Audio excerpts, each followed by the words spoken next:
the time where we go off the script.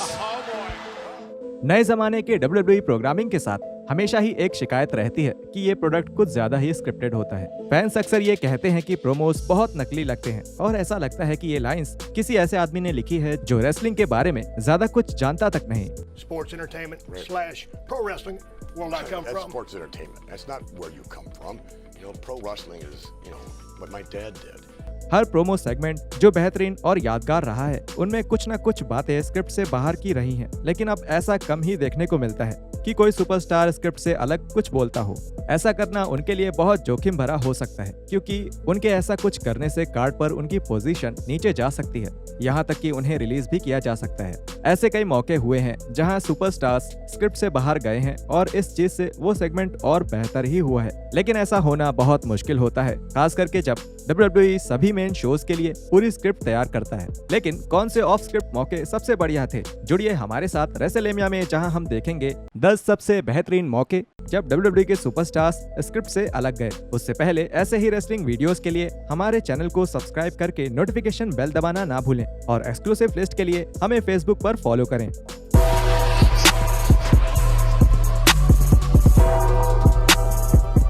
Number 10, Paul Heyman goes off script and performs a 10-bell salute for Daniel Bryan। 2020 में एक heal बनने के बाद से Roman Reigns के सबसे बड़े दुश्मनों में से एक थे डैनियल ब्रायन। इन दोनों रेसलर्स ने एक साथ कई मैचेस किए जिनमें इनका टाइटल वर्सेस करियर मैच भी शामिल था, जो WWE प्रोग्रामिंग पर ब्रायन का आखिरी मैच भी था।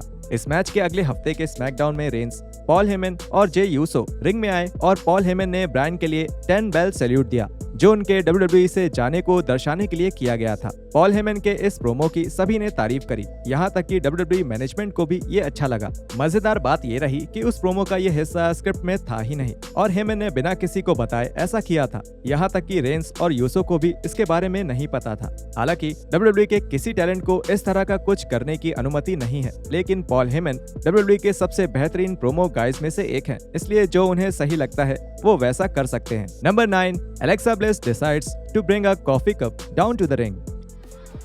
And my coffee. Have you seen? Oh, thank you. 2019 में एलेक्सा ब्लिस ने A Moment of Bliss की शुरुआत करी। ये एक इंटरव्यू का सेगमेंट था जिसे ब्लिस को कुछ समय के लिए रिंग से दूर रखने के लिए बनाया गया था, जब वो एक इंजरी से ठीक हो रही थी। उस इंटरव्यू में एक खास हिस्सा था कि ब्लिस की टेबल पर एक कॉफी कप रखा जाता था और ब्लिस जब भी निकी क्रॉस के साथ रिंग साइड तक जाती थी वो उस कॉफी कप को साथ ले जाती थी। ब्लिस के मुताबिक उनके कैरेक्टर के साथ इस कॉफी कप का जुड़ना स्क्रिप्ट में कहीं नहीं था और उन्हें बस लगता था कि विंस को ये पसंद आएगा। उन्होंने टीवी इनसाइडर को बताया कि मुझे पता था कि मैं किसी एक मैच के लिए रिंग साइड पर रहूंगी और बोरिंग दिखूंगी, इसलिए मैं अपने साथ कॉफी का कप ले गई। उसके बाद ये एक चीज बन गई क्योंकि मैं बस वहाँ खड़ी होकर कॉफी पी रही थी। किसी ने भी ऐसे रिंग साइड में खड़े होकर कॉफी नहीं पी, इसलिए मैंने सोचा कि जब मैं बैक स्टेज में जाऊंगी तो विंस या तो मुझे बहुत पसंद करेंगे या मुझे निकाल देंगे, पर उनको ये पसंद आया। Number 8, Ric Flair decided to cut a promo on Randy Orton. 2020 के समर स्लैम में ड्रू मैकिंटायर के साथ रैंडी ऑर्टन के WWE के टाइटल शोडाउन की तरफ बढ़ते हुए ऑर्टन सबका पसंदीदा अपना लेजेंड किलर पर्सोना वापस लेकर आए। उन्होंने बहुत सारे लेजेंड्स को हराया था, जैसे बिग शो, क्रिश्चियन और शॉन माइकल्स, और ऐसे ही एक और लेजेंड जिन्हें ऑर्टन ने अपना निशाना बनाया वो थे उनके पुराने स्टेबल के साथ ही रिक फ्लेयर। ऑर्टन और फ्लेयर का एक शानदार सेगमेंट रहा जिसमें कंटिन्यूटी थी और बेहतरीन प्रोमोज भी किए गए थे, लेकिन ऑर्टन ने ये बताया कि प्रोमो एक्सचेंज के दौरान फ्लेयर को कोई बात नहीं करनी थी और फ्लेयर स्क्रिप्ट से बिल्कुल अलग चले गए थे। इनसाइड द रोप से बात करते वक्त ऑर्टन ने बताया, रिक ये जानते हैं और मैं ये जानता हूँ और मैं आपको बताऊं, उन्हें उस रात मुझसे माइक नहीं लेना था, उन्हें बस थोड़ा बहुत बड़बड़ाना था जो रिंग साइड पर मौजूद कैमरा में आ जाता या शायद नहीं भी। आप लोगों को बस हमारे चेहरे देखने थे और ये अंदाजा लगाना था कि वो मुझे वापस लेकर आ रहे हैं और उसके बाद हमें गले लगना था, जिसके बाद मैं उन्हीं के ऊपर हावी हो जाता। लेकिन जब उन्होंने माइक लिया तब मैं सोच रहा था, हे भगवान रिक तुम्हें ये माइक नहीं लेना था, लेकिन उसके बाद उन्होंने वो प्रोमो बनाया और वो बहुत अच्छा रहा। Number 7, Cesaro rips up a beach ball. पिछले कुछ सालों से ये काफी आम बात रही है कि जब भी कोई ऐसा सेगमेंट होता है जो फैंस को पसंद नहीं आता तो वो पूरे शो पर हावी हो जाते हैं। इसका एक तरीका जो उन्होंने किया वो था आपस में एक बीच बॉल से खेलने लगना।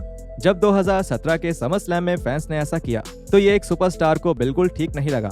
सिजारो एक मैच के बीच में थे जिसमें वो शेमस के साथ मिलकर सेथ रॉलिंस और डीन एम्ब्रोस की जोड़ी का सामना कर रहे थे। मैच के दौरान ही फैंस एक बीच बॉल से खेलने लगे, लेकिन इसकी वजह से सिजारो गुस्से में भीड़ के बीच में गए और बॉल छीनकर उसे फाड़ दिया। ये किसी भी स्क्रिप्ट में नहीं लिखा था और सिजारो के मुताबिक उन्हें इसके लिए बैक स्टेज में सभी से तारीफ भी मिली थी, क्योंकि मैनेजमेंट को भी फैंस का इस तरह उनके शोज पर कब्जा करना बिल्कुल पसंद नहीं था। Number 6, the Rock interacts with a fan dressed as Hulk Hogan. जब द रॉक WWE के शो पर आते हैं तब उन्हें अपनी मर्जी से किसी भी मुद्दे पर बात करने की आजादी होती है। अगर उन्हें कोई स्क्रिप्ट दिया जाता है तो उन्हें एक भरे हुए पन्ने वाली स्क्रिप्ट की जगह केवल बुलेट पॉइंट्स दिए जाते हैं। लेकिन जब द रॉक 2016 में रॉ पर नजर आए तब उन्होंने कुछ ऐसा किया जो विंस मैकमैन को पसंद नहीं आया था। अपनी अपीयरेंस के दौरान द रॉक रिंग साइड पर मौजूद कुछ फैन से बात करने लगते हैं जो रेसलर्स की तरह बनकर आए थे, लेकिन उनमें से एक फैन विवादों से घिरे हल्क होगन की तरह बनकर आया था। होगन को उससे 1 साल पहले ही WWE से निकाल दिया गया था, जब एक लीक हुई वीडियो में उनके रंग भेद से भरी हुई बातें सामने आई थीं। SES स्कूप्स के मुताबिक विंस और मैनेजमेंट के बाकी सदस्यों ने बैक स्टेज में इसको लेकर बहुत हंगामा किया था और वो जानते थे कि वो इसके बारे में कुछ नहीं कर सकते। उन्हें बस ये सब होते हुए देखना पड़ा था। Number 5, Xavier Woods sides frustrations in an off script rant. WWE का ड्राफ्ट अक्सर ही बैक स्टेज में रेसलर्स के बीच चर्चा का एक खास मुद्दा रहता है। पहले भी कुछ ऐसी खबर आई थी कि सुपरस्टार्स को अक्सर ये नहीं पता होता कि उन्हें कहां ड्राफ्ट किया जा रहा है, और उन्हें भी ये तभी पता चलता है जब घर में बैठे फैंस को। 2019 के ड्राफ्ट में ज़ेवियर वुड्स इस बात से बहुत चिढ़े हुए थे कि उनके YouTube channel up up down down show में आने वाले ज्यादातर रेसलर्स को रॉ में भेज दिया गया है। वुड्स एक स्मैकडाउन के सुपरस्टार थे, जिसकी वजह से आगे चलकर उनका बाकी रेसलर्स के साथ ऐसी वीडियोस बनाना काफी मुश्किल हो गया था। जब वुड्स अपने प्रोमो के दौरान KO शो में आए तब उन्होंने उस ड्राफ्ट के नतीजों के बारे में बात करना शुरू किया और उन्होंने कहा, सच कहूं तो ये सुपरस्टार्स को इधर उधर करने वाली बकवास के साथ रॉ ने up up down down show के लगभग 80% रोस्टर को हटा दिया, और अब मैं क्या कर सकता हूं? मैं एक सफल YouTube चैनल बनाने की कोशिश कर रहा हूं। वो मुझसे सभी लोगों को ले रहा है, और सच कहूं तो अगर मैंने इस शो के अंत तक स्मैकडाउन में टाइलर ब्रीज को नहीं देखा तो मैं पागल हो जाऊंगा। डेव मिल्जर के मुताबिक ये बातें उनकी स्क्रिप्ट में नहीं लिखी थी। वुड्स ने स्क्रिप्ट से अलग जाकर लाइव टीवी पर अपनी भड़ास निकालने की कोशिश करी। ये साफ नहीं हो पाया है कि वुड्स को इसके लिए सजा मिली थी या नहीं, लेकिन उन्होंने अपने WWE के पर्सोना की तरह बोलकर ही अपना गुस्सा जरूर निकाल लिया था, जो इस टैग टीम चैंपियन की तरफ से एक स्मार्ट मूव था। नंबर 4, रिक फ्लेयर्स कंट्रोवर्शियल लाइन। 2016 के ब्रांड के बंटवारे से पहले स्मैकडाउन एक टेप किया हुआ शो था, जिसका मतलब था कि वो जब चाहें अनचाही चीजों को एडिट कर सकते थे। लेकिन सोशल मीडिया के बढ़ते प्रभाव के कारण और एरेना में मौजूद सभी लोगों के पास कैमरा वाले मोबाइल फोन्स के कारण कोई भी गलती या ऐसे मौके जब सुपरस्टार्स स्क्रिप्ट से अलग जाते हैं, उन्हें तुरंत ही कैमरा में रिकॉर्ड कर लिया जाता है। ऐसा ही कुछ हुआ था रिक फ्लेयर, शार्लेट फ्लेयर और नटालिया के प्रोमो के दौरान। ये सभी एम्ब्रोस एसाइलम में मेहमान के तौर पर आए थे। इस सेगमेंट के दौरान फ्लेयर नटालिया के अंकल ब्रेट हार्ट को पीटने की बात करते वक्त भावनाओं में बह गए, और इन्हीं बातों के बीच में फ्लेयर ने नटालिया को बोल दिया कि उन्हें फ्लेयर की ये लाइन जाहिर तौर पर एडिट कर दी गई थी। लेकिन कुछ ही समय में ये क्लिप पूरे सोशल मीडिया पर फैल गई और ज्यादातर फैंस को ये पता चल गया कि फ्लेयर ने यहाँ स्क्रिप्ट से अलग बातें बोली हैं। Number 3, Paul Heyman and Brock Lesnar interact with Jerry Lawler. I just said you and Brock Lesnar just made a believer out of me.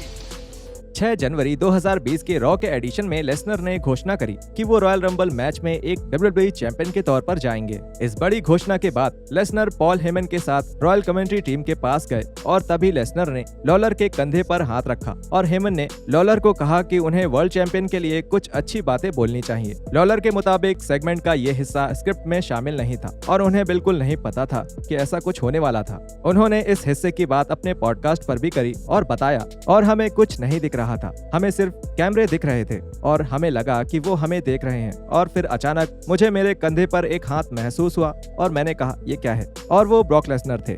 वो बस मेरे बगल से जा रहे थे। फिर मैंने अपनी दाईं तरफ देखा और जाहिर है वहाँ पर पॉल हेमन है, और उन्होंने कहा चलो भाई चलो, बड़ी बातें कहो। और वो पूरी तरह से उनके दिमाग की उपज थी और मुझे बिल्कुल नहीं पता था कि वो वहाँ आने वाले थे। मैंने ट्विटर पर एक तस्वीर देखी और आप मेरे चेहरे से बता सकते हैं कि मुझे सच में कोई अंदाजा नहीं था कि क्या होने वाला था। Number 2, Dean Ambrose goes off script during his babyface turn in 2019. 2018 में डीन एम्ब्रोस का हील में बदलना पूरी तरह बर्बाद था। फैंस को एम्ब्रोस को बेबी फेस की तरह देखने की कोई चाहत नहीं थी और सेथ रॉलिंस के साथ जिस तरह का उनका स्टोरी लाइन चल रहा था वो भी WWE की स्टैंडर्ड के हिसाब से कुछ मजेदार नहीं था। इसको ठीक करने के लिए WWE ने रेसलमेनिया 35 से पहले ही डीन एम्ब्रोस को फिर से एक बेबी फेस बनाने का फैसला किया और ऐसा करने के लिए एम्ब्रोस रिंग में रॉलिंस के साथ आए और उन्होंने रॉलिंस को बीस्ट को मारने के लिए कहा। ये बात रेसलमेनिया 35 में रॉलिंस और ब्रॉक लेसनर के होने वाले मैच के बारे में बोली गई थी, लेकिन ये लाइन स्क्रिप्ट में नहीं लिखी गई थी। डेव मिल्जर के मुताबिक WWE ने बिल्कुल अलग योजना बनाई थी, लेकिन एम्ब्रोस को उसमें मजा नहीं आ रहा था, इसलिए उन्होंने इसे अपने तरीके से करने का फैसला लिया। ये उस समय की बात है जब एम्ब्रोस WWE को छोड़ने की तैयारी में थे और वो खुद को विजेता मानते थे और वो साफ तौर पर ऐसा कुछ नहीं बोलने वाले थे जो उन्हें अपने किरदार के हिसाब से सही नहीं लगता था। Number 1, Roman Reigns tells the fans to shut up. अपने बेबी फेस रन के दौरान अक्सर रोमन रेंस को फैंस से नेगेटिव रिएक्शन मिलता था। रोमन रेंस भी अक्सर उन रिएक्शंस की तरफ ध्यान नहीं देते थे क्योंकि वो WWE के टॉप बेबी फेस थे और WWE उस नेगेटिविटी की तरफ ध्यान नहीं देना चाहता था। लेकिन 2016 में एक ऐसा मौका आया था जब रेंस अपने खिलाफ फैंस से और कुछ नहीं सुनना चाहते थे और अपने प्रोमो के दौरान उन्होंने स्क्रिप्ट से बिल्कुल अलग जाकर फैंस को जवाब दिया। ये एक प्रोमो सेगमेंट के दौरान हुआ था जिसमें रोमन रेंस और WWE चैंपियन डीन एम्ब्रोस शामिल थे। सेगमेंट के दौरान रेंस को देखकर लोग चिल्लाने लगे, तुम नहीं लड़ सकते। इस बात पर रेंस ने स्क्रिप्ट से बाहर जाकर कहा, वो सभी लोग जो कह रहे हैं कि मैं नहीं लड़ सकता, आराम करो और अपनी बियर पियो और अपना मुंह बंद रखो। रेंस के लिए अच्छा ये हुआ कि इसके बाद लोग बिल्कुल शांत हो गए और एम्ब्रोस ने वहां मौजूद फैंस से परेशान हुए बिना प्रोमो को फिर से शुरू किया। और यहाँ खत्म होते हैं 10 ऐसे सबसे बेहतरीन मौके जब WWE के सुपरस्टार्स स्क्रिप्ट से अलग गए। वीडियो कैसी लगी ये नीचे कमेंट करके हमें जरूर बताएं और हम मिलते हैं आपसे अगली वीडियो में ऐसे ही और रेसलिंग कंटेंट